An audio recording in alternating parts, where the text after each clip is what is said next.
Hi everyone, it's Mr. Ellis with PSHE. Today we're going to look at bullying. Now I'm sure everybody knows something about bullying. Maybe they know everything, maybe they don't. What I would like you to do is I'd like you to take a second and have a conversation with your parents. So what you're going to do is you're going to pause this for 30 seconds and you're going to tell your mum, or dad or the adult you're with what bullying is. So pause it now for me please, boys. Okay, so now you've done that, hopefully you've got an idea in your brain about what bullying is. So we're going to talk through this PowerPoint, and maybe at the end your idea about bullying will change, maybe it won't.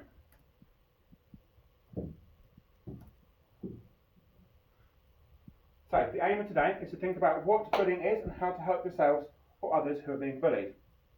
To understand what anti-bullying is and its aims and outcomes. So, what is bullying? Bullying is purposely hurting someone else. Bullying is repetitive, which means it happens again and again. It is not the same as something happening once. Bullying can be physical, verbal or mental. So that could be through touch, using our words, and how we make people feel and think. So it's pretty much anything that hurts the victim, and like I said, it comes in different ways, which we are going to talk through now. So physical bullying is probably the one that you've all kind of associated most with bullying. Physical bullying can range from shoving and pushing someone to more severe issues such as hitting and kicking. Now I'm sure everybody has seen that at school or at some point, maybe in a TV show. It's often more obvious to other people as it may leave bruises or some form of mark. And people you can actually see physically happening. Verbal bullying means calling someone names, saying nasty things to them, or threatening them. Verbal bullying, however, is a bit trickier to spot because it's not always as clear. As you can, everyone whispers, you can mutter, you can say things that someone might find insulting, but another person might not. They might not pick up on it. However, it does affect people's feelings and emotions, and can be just as harmful. Indirect bullying. So, physical bullying, like hitting or kicking, and verbal abuse, like calling names or making fun of someone, are often more obvious to see. So what do you think indirect bullying is? Pause it here, have a conversation with your mum for 30 seconds. Amazing, well done. So, indirect bullying is generally how we make people feel without directly influencing them. So, it can involve leaving people out of groups or games. Gossiping is a big one because sometimes, actually most of the time, gossiping isn't always the truth. Talking about someone behind their backs, standing up and watching someone being bullied without actually intervening is just as bad as bullying directly. However, remember it's only bullying if it happens often and repetitively. You may not be the one doing the bullying, but if you know it's happening to someone, what do you think you can do? So, what can you do? It's actually really hard to interfere with bullying because the bully might be your friend, they might also be bullying you, or you may just not understand what's happening. So, like I said, so a lot of reasons people might give for not intervening with bullying is fear of being bullied yourself, fear that you will get into trouble, you might be afraid of getting physically hurt yourself, and fear that you're getting someone of your friends into trouble. That covers all the bases that I said just a second ago. What can you do? The most important thing you can do if you see bullying at school is to talk to a teacher, or a TA, or a member of IST, or any adult in the building. And if you feel like you can't talk to a teacher, make sure you tell an adult at home. Often someone who's being bullied can feel really alone and sad and scared. Smiling to them, talking to them, including them in something you're doing can mean the world to them. I mean, who doesn't love joining in with some friends, playing a game? Cyberbullying. This one's trickier. I can guarantee each and every one of you has a device of some sort, whether it be a phone, a laptop, a games console. They've all access to the internet. Everything has access to the internet nowadays. even my TV, which still baffles me, but you never know. So, we're going to pause it again, have a conversation with your mum, dad, or adult you're with about what you think cyberbullying is.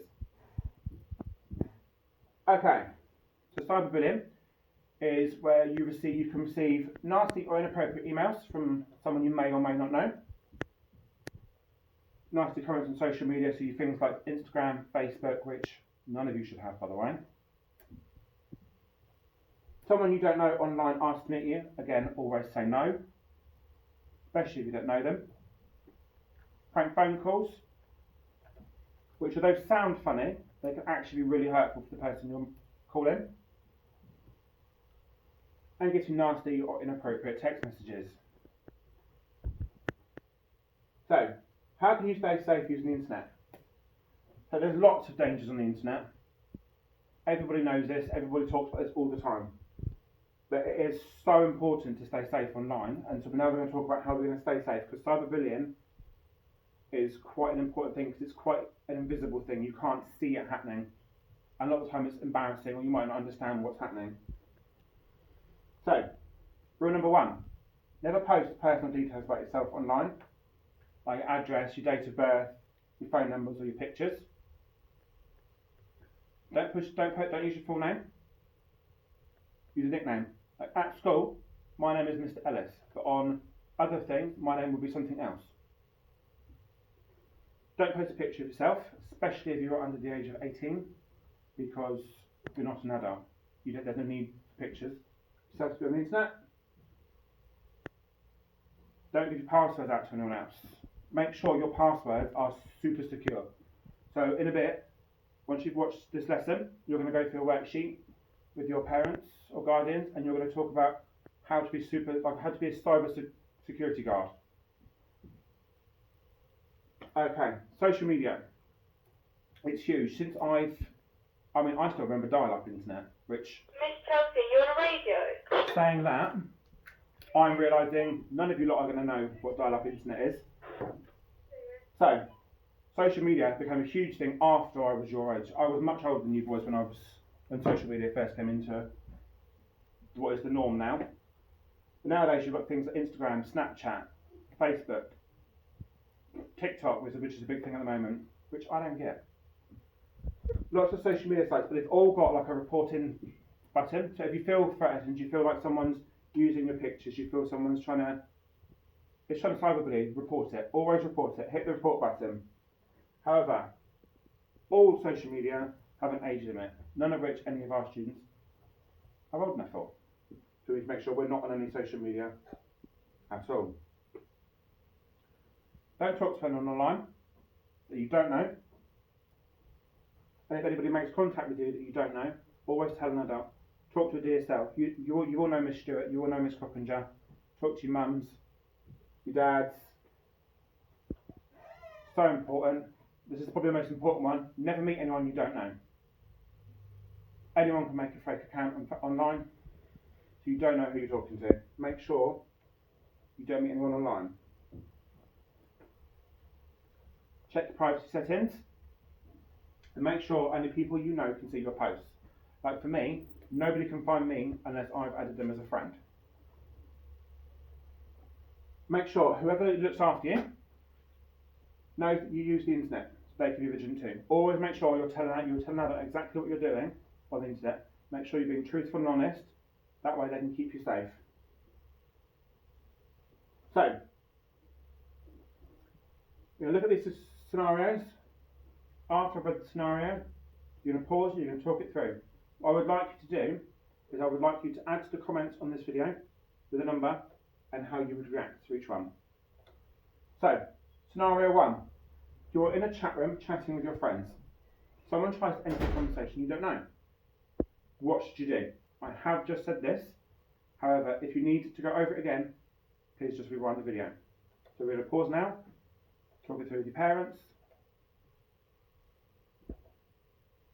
Okay, scenario 2. You have received a nasty text message from someone in your class. What should you do to keep yourself safe and get help? So remember, it's in your class and you've received a nasty text message from them. Who should you talk to? When should you talk to them? How would you talk to them? Scenario 3. You've heard nasty rumours about somebody in your class and have found out who is spreading them. Is this direct or indirect bullying? And what could you do about it? So again, if you can't remember what indirect bullying is,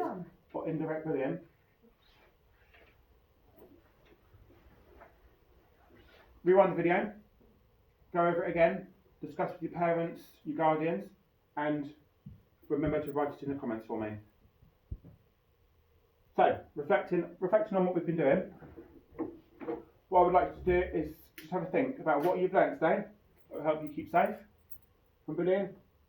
And do you think you know what to do and who to talk to if you or someone you know is being bullied in any way? Feel free to leave any comments about any questions you may have. And if you need any advice, help, you know where I am in the school. I'm probably going to be floating around everywhere. Feel free to come to me when you're back in school. Thank you very much for watching.